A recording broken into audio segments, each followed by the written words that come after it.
Hi, today I'm for Google Pixel 7 Pro and I'll show you how to switch off this device.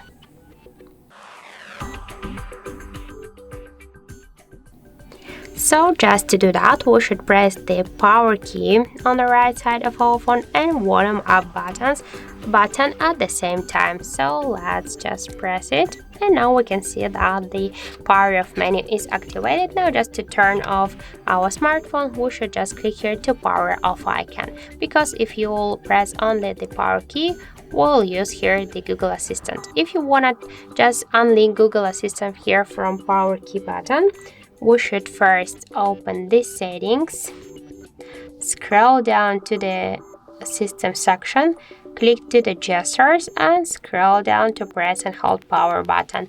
Now let's just click to the switcher to turn off to unlink Google Assistant from here, and now when we'll press the power key, after just 1 second, we can see here the power off menu, and just now let's click here to power off icon, wait a second, and after the vibration the screen is dark, and this means that our device is turned off.